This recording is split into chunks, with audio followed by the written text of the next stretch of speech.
जय मसीह की दोस्तों, मैं स्वागत करता हूं आपका आज के नए वीडियो में। आज मैं बात करूंगा आपसे कि 5 बातें जो एक मसीहो को मालूम होनी चाहिए इससे पहले वो रक्षाबंधन को सेलिब्रेट करते हैं। पहली चीज, अगर हम रक्षाबंधन का ओरिजिन देखेंगे तो वो हमें लेके चलता है कृष्ण के टाइम में। कृष्ण आपने हाथ में एक चक्र देख रखा होगा और एक बार उसी चक्र से कृष्ण को हाथ में चोट लग गई थी और उनके हाथ से खून बहने लगा था। और ये देखकर जो द्रौपदी है उसने साड़ी में से किनारे से एक हिस्सा लिया, फाड़ा और कृष्ण के हाथ में बांध दिया। और कृष्ण ये बात देख के काफी मूव्ड हो गए, वो इमोशनली मूव्ड हो गए बहुत। और ये देखकर कृष्ण ने द्रौपदी से कहा कि मैं तेरी रक्षा करने का वादा करता हूं। फास्ट फॉरवर्ड कुछ टाइम बाद हम ये देखते हैं कि द्रौपदी का जो पति होता है वो उसको जुए में हार जाता है और अब द्रौपदी का चीरहरण होने वाला है। और उसी टाइम द्रौपदी कृष्ण को पुकारती है कि कृष्ण मेरी रक्षा कीजिए। और कृष्ण इस बात को सुनकर उस बात को याद करके कि द्रौपदी ने मेरे हाथ पर एक रक्षा कवच बांधा था, एक बंधन बांधा था, साड़ी का टुकड़ा बांधा था, फाड़ कर वो उस वाचा को याद करते हैं। और उस वाचा को याद करने के बाद वो उसकी साड़ी को इतना बड़ा कर देते हैं कि जो चीरहरण कर रहा है वो उसकी साड़ी उतार के हार जाता है। तो ये है ओरिजिन राखी का और यहां से फिर राखी सेलिब्रेट होना स्टार्ट होती है। सेकंड बात, कुरिन्थियों की पुस्तक में पौलुस कहता है कि अगर कोई काम, अगर कोई भोजन या कोई भी ऐसी चीज जो मेरे भाई को ठोकर लगने दे उसको मैं कदापि खाऊंगा नहीं। वहां पे बात पौलुस कुरिन्थियों में कहता है मीट के विषय में।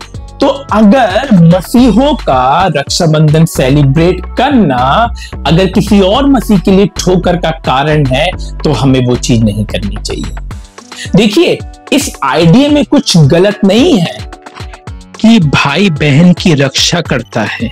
There is nothing wrong with this idea। ये बहुत अच्छी बात है और ये हर धर्म में और हर कंट्री में ये चीज होनी चाहिए। बट उस प्रॉमिस को, उस सिक्योरिटी को, उस बंधन को, उस चीज को निभाने के लिए अगर हमें किसी ऐसे रिचुअल, किसी ऐसे प्रैक्टिस का सहारा लेना पड़ रहा है जो किसी धर्म विशेष से जुड़ा हुआ है, देन हमें अपनी प्रैक्टिस को थिंक करने की नीड है, हमें आवश्यकता है। रक्षाबंधन गलत नहीं है, जो लोग सेलिब्रेट करते हैं बहुत अच्छी बात है, मगर एज अ क्रिश्चियन हमें ये चीज ध्यान रखनी है कि हमारे सेलिब्रेशन से, हमारी प्रैक्टिस से क्या हमारे मसीह भाई बहनों को ठोकर तो नहीं लगती।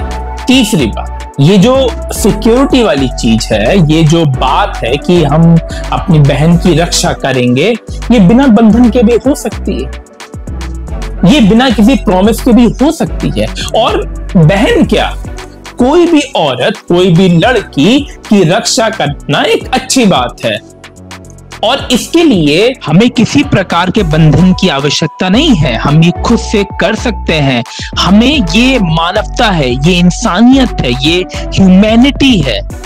चौथी बात जो एक मसीहो को आवश्यक है जानना कि ठोकर के विषय में यीशु मसीह ने क्या कहा था। यीशु मसीह ने कहा था जो इन छोटे से छोटे लोगों को ठोकर खिलाता है उससे अच्छा है कि ठोकर खिलाने वाले व्यक्ति गले पर एक भारी भरकम जो बाट है, जो ईंट है और उनको नदी में छोड़ दिया जाए। ये बात यीशु मसीह ने कही।